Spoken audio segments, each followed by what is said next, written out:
Welcome back.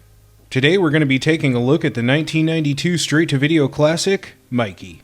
Directed by Dennis Dempster Dink. I hope to God that's a pseudonym. The story centers on a sensitive and misunderstood young boy.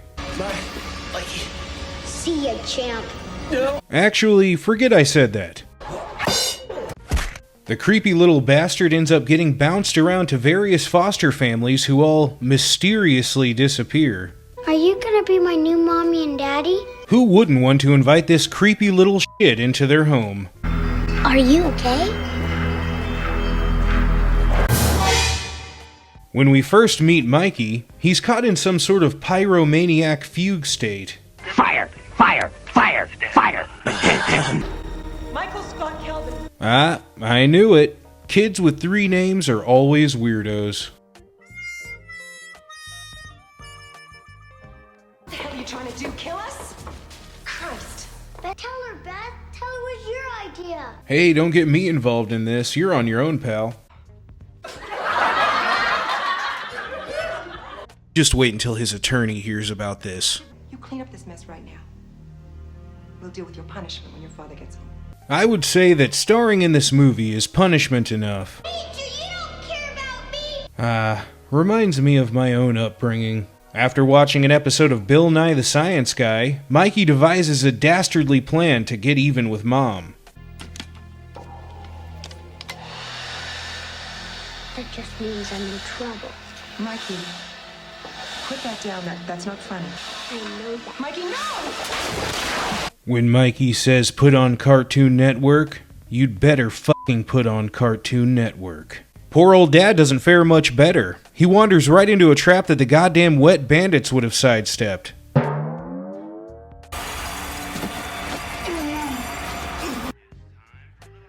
So that's where he gets his ideas from. Damn you, America's Funniest Home Videos. Later, a detective finds Mikey pulling an R. Kelly and hiding in the closet. It's my job to catch the guy that did this to your family. Unfortunately, the police sketch ended up looking like a Far Side character. In my house, and he got in his car and drove away. Well, what did the car look like? It was... He was driving the Oscar Mayer mobile. Is that all? You can actually see his hair thinning by the moment. Hang on, I see the wheels turning. We got bodies separated so far apart. What do you say? It's like the victims knew the killer. Who am I kidding? This thing's going straight into the cold case files. After that, Mikey's bounced right back into the system where he's adopted by these 2 unfortunate dopes. There's my stuff. I was right. He's a ball player. Oh ho ho, you'll find out about that soon enough, Dad. See ya, champ. And so the little creep is introduced to his brand new suburban hunting ground. We don't have a pool, but there is a lake. No worries, I'm sure he'll have no problem drowning you there. Mikey even makes a new friend who's somehow even creepier than he is. This is Mrs. Owens. She lives next door. Hi. Hi. And this is Ben. Holy sh**, this kid's got a face like a f***ing Chucky doll. All right. We're then introduced to this smoke show who turns out to be Mikey's new teacher. Mikey, I want you to meet my best friend, Sean. Hi. Charming. Oh, she can be my teacher anytime. I have serious learning disabilities. The next day, Mikey's new dad takes him out to enjoy a little cultural appropriation. She's some bad guys. Did you do this with your dad? Sort of. He would get drunk and fire arrows at us. Dad, look, radical! It's just a matter of time until he starts saying cowabunga. Not bad. Kevin from We Need to Talk About Kevin was a big fan of this film. Yeah. Well, gorge. Natural at this. I'm sure new dad will never regret this moment. Then we get to see Lil Travis Bickle's first day at school. He'll be fine. Hey lady, I don't come down to where you work and slap the cock out of your mouth, alright? Oh god, it followed me here. Mikey is then forced to participate in some sort of twisted game devised by the teacher. So what time is it, class? Good lord. Marble time is like catnip to these little freaks.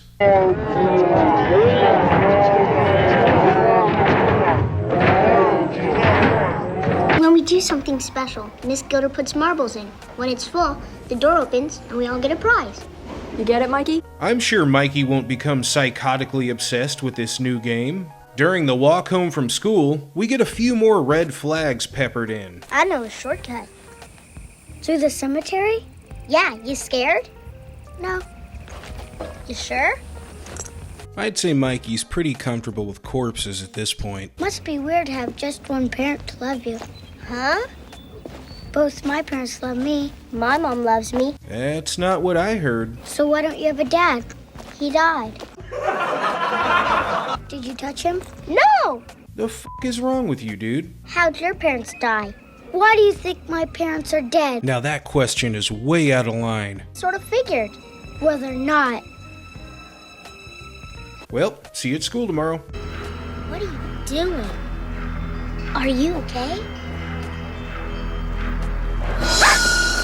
You know, dead people aren't the ones to be scared of. Living people are. Oh, wow. What an edgelord. The next day at school, Mikey's obsession with the stupid marble game gets the better of him. He tries to pull a fast one on the teacher and gets caught marble-handed. But it really isn't worth it if you're just gonna cheat. I gotta be honest, even I'm dying to know what's in that dumb marble machine at this point. Seriously, that thing better spit out a Chrysler when all this is said and done. But don't worry, a trip to the zoo is in order after school. Remember kids, cheaters always get ahead. Say hello to your new foster parents, kid. And then, you guessed it, time for another major red flag. What you got, Mikey? I bet it's an Indian. Bob Ross went through the same phase as a young boy. It's bad, so the turkey's fixing him. Thanksgiving dinner with Mikey must be real weird. We're then treated to a mind-numbing attempt at comedic relief by Ferris Bueller's dad. And he drives to the basket. Yay, the champs. You think that's bad? One time she caught him playing cornhole. Nice. It's a little weird, but who did it? You? No, you dipshit. So you told us to come to you with any sign of a psychological problem. Yeah. Dude, have you been getting high with the janitor again? What's going on? Could be suffering from unattached syndrome. Unattached syndrome. Oh, is that like when my wife and kids left? It's psychotic behavior. I'm sorry. Yeah, he's definitely stoned. I used to do drawings like this, but I'm not psychotic. Just dangerously stupid and incompetent. So you're not going to do anything about this? Of course not. Anyway, time for some more physical comedy. I like monster movies, especially like Godzilla. You know, the one with the fire coming in was melting. So What a stupid, stupid man. Later on, Mikey has his own run-in with Principal Dum Dum. Shirt, skin, shirt, skin. I'm a shirt. I'm sorry, but I don't identify as a shirtless person. I'm not taking off my shirt. Look, what's the big deal? Look, don't make it weird, kid. Just take your shirt off, alright? Take your shirt off. Get some sun. Jesus, slow down there, Jerry Sandusky. Later on, the principal and Mikey have a little heart-to-heart about the whole take your shirt off incident. Tell me something else, Mikey. What's your favorite movie? Freddy Krueger, Nightmare on Elm Street. Oh, how bad. Real scary, huh? Is that why you don't like to take your shirt off? You want to be like Freddy Krueger? Yes, because Freddy Krueger is well known for his intense fear of taking off his shirt in front of other people. My real mom and dad, they were bad. How are they bad? Anyways, good talk, kid. After school, Mikey decides to unwind by scaring the living shit out of his babysitter. Friend, hurry! He's not breathing! Jesus Christ! Ugh. Kid, please do not ever smile again. But he didn't have a pulse. It's a trick I learned on TV. He learned it from watching that Saturday morning children's show, How to Give Your Mom a Heart Attack. The next day at school, we finally get to see the thrilling conclusion of the marble game. What time is it, class? Dear God, all the children have marble madness. So what do you think, class? You think it's gonna work this time? I don't know, you came up with this dumbass game.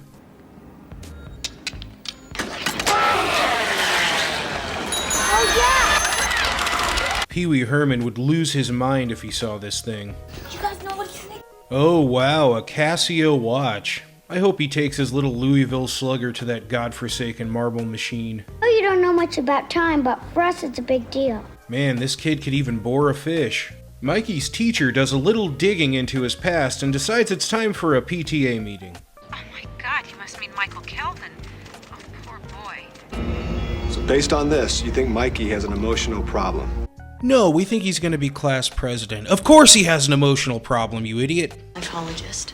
Christ, I made a picture just like this when I was a kid. You did? Just maybe suffering from an emotional disorder called unattached syndrome. This guy didn't even know what that meant 2 days ago, and now all of a sudden he's an expert. Most kids don't mutilate their own arms with thumbtacks. Dad, comment? I suppose you used to do that too, huh? He's a wonderful kid. He's perfect. Yeah, he's too perfect. Always strutting around the halls like he's hot shit. Overall, it's a productive meeting. Let's go, Rachel. Rachel. No. When Mikey finds out that his babysitter is dating one of the new kids on the block, he becomes blinded by jealous rage. Life is full of accidents. What are you talking about? The radio. It's not safe. Why not? Enjoy the tunes, bro. 'Cause you could die. Yeah, he's not really nailing it with the quips just yet. I guess we'll give him a few years. I suppose the police will just chalk this up to another accident. Just goes to show, you should never tub and tune. But don't worry, Detective Rogaine is back on the case. Even Mikey's mom finally starts to get suspicious. And after Mikey tries the old American Beauty routine on his babysitter, the general consensus seems to be that Mikey is a little creep. He's not a normal 9-year-old, Rachel. That's probably the nicest way of putting it, actually. But Mikey is always 2 steps ahead in his little light-up sneakers. Hey, I remember those phones. Man, people in the 90s were stupid. Speaking of stupid, the principal decides to join forces with Mikey's teacher, and so they head over to his house to stop him before he can claim his next victim. But they're too late, because according to Mikey's sweet new Casio watch, it's hammer time. And this little cat and mouse game goes on for quite a while. No more! No! Here's Mikey. Oh, maybe the little guy finally got over his sugar rush and came to his senses. No! Nope. Mikey, it's over! This ain't over till I say it's over, bitch.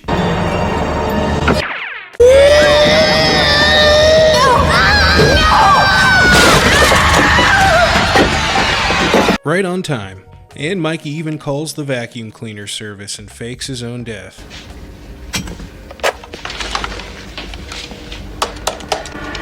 I used to play that trick on my dad all the time, too. Mikey. Put it down. Got it. Ted Nugent sends his regards. Mikey. Still not as embarrassing as the time he was beaten up by 6th graders at the pep rally. I guess you were looking for these. Aw, what a helpful little guy. Then Mikey's teacher takes a number and gets in line for the chopping block. And Mikey takes her down Dennis the Menace style. This is my lucky mark. But it's not going to be so lucky for you. Now, if you wouldn't mind standing still for a moment. You were the best teacher I ever had. But would you teach me one more thing? What?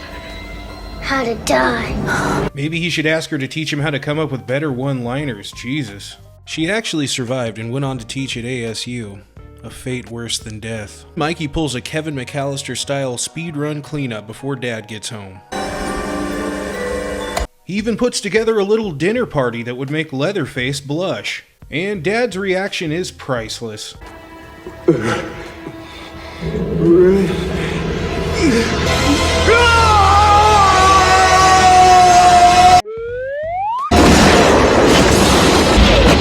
Man, I expected the ending to be stupid, but they really outdid themselves.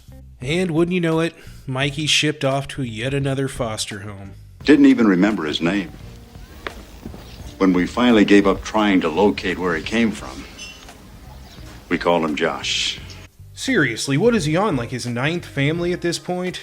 These dumbasses deserve it.